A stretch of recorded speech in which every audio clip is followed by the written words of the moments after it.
Hi friends, mini handed 4G mobile చాలా బ్రాండ్లు ఉన్నాయి. వీటిల్లో ఈ బ్రాండ్ కొంచెం బాగుంది, ఛార్జింగ్ కూడా బాగుంది తెప్పించాను. టైప్ సి పోర్ట్ తో వస్తుంది, కేబుల్ కూడా బాక్స్ లోనే ఉంది, అలాగే పౌచ్ ఉంది, స్క్రీన్ కార్డ్ కూడా వచ్చింది. ఇది మెటల్ అయితే కాదు, ప్లాస్టిక్. చాలా చాలా బాగుంది. చిన్న మొబైల్, నా వేలంత ఉంది చూడండి. మెటల్ అంటే మెటల్ లాగానే ఉంది, వెయిట్ కూడా ఒక మ్యాగ్నెట్ పట్టుకున్న వెయిట్ వస్తుంది. నేను ఐఫోన్ వాడుతున్నాను కదా, నాకు చిన్న ఐఫోన్ పట్టుకున్నట్టు ఫీల్ ఉంది అనమాట. కొంచెం వెయిట్ ఎక్కువ ఉంది.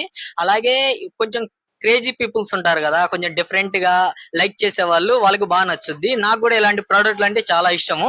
అందువల్ల డిఫరెంట్ డిఫరెంట్ ప్రోడక్ట్లు అన్ని తెప్పిస్తా ఉంటాను నేను. చూడండి, టచ్ స్మూత్ సెన్స్ కూడా చాలా బాగా వర్క్ అవుతుంది. మనకి ఆండ్రాయిడ్ మొబైల్ ఎలా వర్క్ అవుతుందో అలా వర్క్ అవుతుంది. అన్ని యాప్స్ వాడచ్చు. ఫేస్బుక్, వాట్సాప్, యూట్యూబ్ మూడు బాగా వర్క్ అవుతున్నాయి. నేను కొన్ని రోజుల తర్వాత దీని ఫుల్ వీడియో కూడా పెడతాను, లాంగ్ వీడియో ఎలా ఉందని. సిమ్ స్లాట్ కూడా సైడ్ వచ్చింది. ఈ వీడియో మీకు నచ్చితే సబ్స్క్రైబ్ చేయండి, లైక్ చేయండి, ఫాలో చేయండి, సపోర్ట్ చేయండి ఫ్రెండ్స్. బాయ్.